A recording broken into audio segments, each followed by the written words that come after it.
16 is locked on really good to Grant Enfinger right there. Oh, and he bails. Oh, and now Enfinger's going around. No caution yet. No caution yet. We've stayed green as Enfinger comes to a stop, and Eckes is out front. Christian Eckes. Tanner Gray in second. And the 14 of Hutchins is around now, but still green. Whoa. And Nascar has posted the 18 for that small piece of green and red tape. Looks like it might have been attached to a windshield tear-off. Might not even have been theirs, but somehow I would say it goes back. They have cameras on pit road that'll show whether or not that was put on or not. Jamie? And you see it right there. They just pulled the tape right off the grill of the 18. A lot of confusion. You could see the looks of the pit crew guys like, what happened? What did we do wrong? But they pulled it off. He's gone. Worker is trying to push him over. The worker just needs one more hand there. Maybe I'll go there and help him. Now the record's coming there. I'd go to help do it myself, but they're going to get there before I could. He's only about 75 yards from me. Now they're going to get it over there. There we go. Now to get him out going. He can stay in the lead lap. I was going to say he could very easily get that thing going again. Give me a push. But Mike, I think you're right. I think Gilliland hit that tire and wheel. Let's see what happens here. Yeah, you see the center of the tire, the wheel is gone. Well, the only way we're going to find out, we're going to have to go over to the infield and dig it out of that camper tent that it went over into. Man, look at the guys. And it did bounce off the hood of Gilliland's car. Field coming to get the green flag. And the green flag's in the air, and they put the caution back out because they still had safety vehicles on the track in turns 1 and 2. What in the world? What were they thinking? They got about 3 trucks still out on the racetrack. And some guys haven't seen it yet. They wave the green with safety vehicles. You see them there still on the track on the apron between turns 1 and 2. And in a situation like that, I have seen some huge crashes because of that. And remember now, what in the world is going on?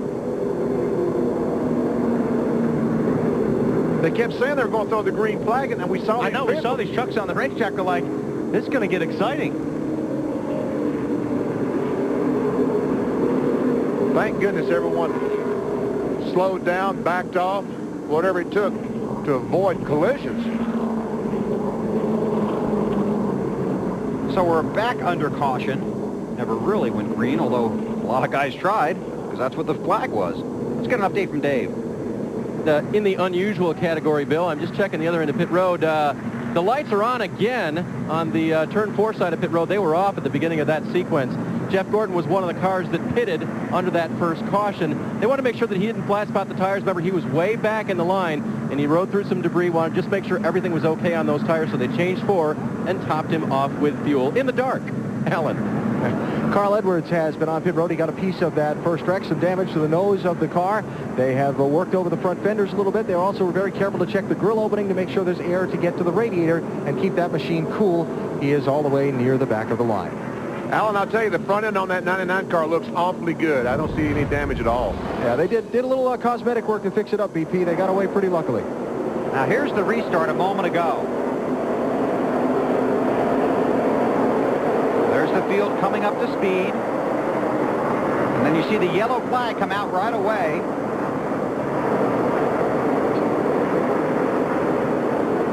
But the caution lights never went to green. I was going to say, I saw a red and it looked like a red and yellow light right to the left of the flag stand that was still blinking.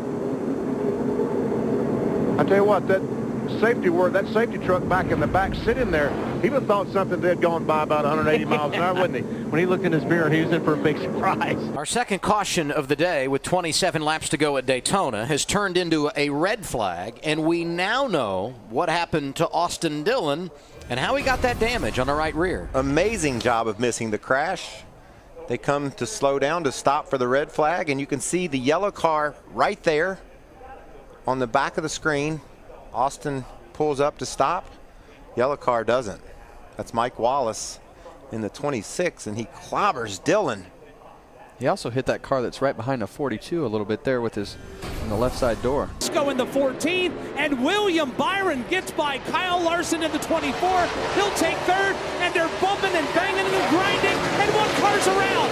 Coming out of turn number 6, he'll spin it to the inside. That is Martin Truex Jr. Now into 5 and turn 6. All of that contact between the 2 leaders is allowed. While the 24 is spinning. The 24's, oh, there's a multiple cars into the wall here.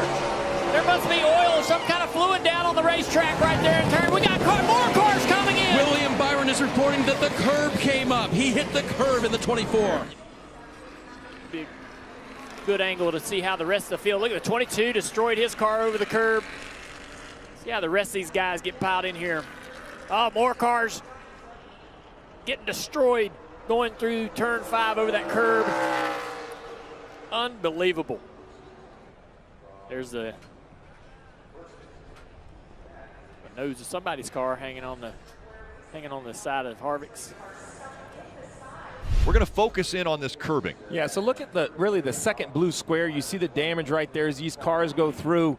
It's really in this area right here. Really focus in as the cars disappear. It appears that blue curbing right there, it's moving up and down, and it seems like at that point, I mean, you see how much it's moving. That, you know, a curb should be something pretty permanent. There should be no movement. So obviously something is breaking. It continues to move more and more. Right.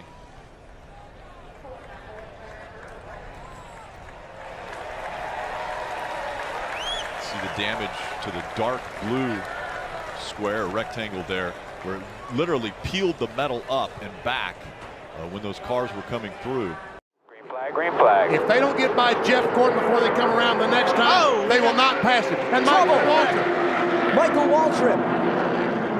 Jeff Green is involved. Jeff Gordon spinning down the inside. Gordon is in the grass. They're racing for the lead at the head of the pack, double wide. Stay below the white line. You got some people out there. There you go. Sterling Marlin, he's got damage. He must have hit Gordon. Well, I'm sure he's checked. He may have been wondering how that right front damage looks. The car. Sterling Marlin is jumping out of his car. He's going around to look at the right front fender. But, oh, he can't do that. You can't work on your car under the red flag. That's the NASCAR rule. Pull it off a little bit. You're not allowed to work on your car under the red flag. Watkins Glen on Friday night. He stayed over for this race as well, and when the call came in that Tony was feeling ill, he knew just what to give him. That's one thing that helped keep Tony in the car today. That's very nice. That kid stealing the back. Yeah, that's what I was laughing at. You better get out of there quick. I would not recommend doing that. Pieces fly off race cars. That's why they have those fences for you to stay behind. He stayed behind it. No, he stayed behind the guardrail. The spectator fence is another 10 yards farther back. And in hindsight, I wish I'd have pushed a Ford up there to help, but really got to thank Cheez-It, Kellogg's, everybody. That's a little loud. I think Kyle wore out his tires there. I was hoping he'd do that earlier in the event, not post-race. But where Ross was aiming for anyway. Uh-oh, caution is out. Now that is near the stadium section. Bubba Wallace. And there is Bubba Wallace. Out by the gravel. That's going to be a vacation for his crew chief, and I think they were trying to get it back, obviously just nursing it back around. If there's the lug nut falls off, and here comes the wheel. Pretty self-explanatory. And why is the penalty so steep? Because of that right there. You see that wheel flying off. That wheel cannot. That's very dangerous to be rolling. A lot of weight, a lot of mass. Do not want that in a grandstand or anything else. Oh, wow. 8 car on his side. Martin Truex Jr.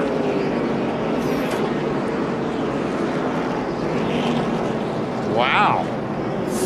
Talk to me when you get here. We're coming down pit road, guys. No, you're not. Yeah, he just got squeezed in there, and I mean, they did turn that car on its side. Through the fence, or up along the fence. I don't know, how did that thing get run all over?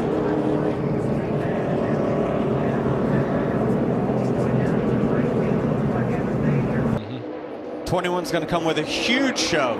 They are 2 and 3 wide behind him. Crossover. Here he That's comes. Austin Hill in the 21. Big crash. Up and over. Caution is out. That's Myatt Snyder. And I would be anxious to see how close it was at the time of caution. Because look right here. It looks like the 16's out front. Whew, it had to be really close. The caution wasn't out at that point when they left our screen, so he was clearly ahead by the time he left the bottom of your monitors on television. But unfortunately, Anthony Alfredo getting into the back of the 31 and creating that issue.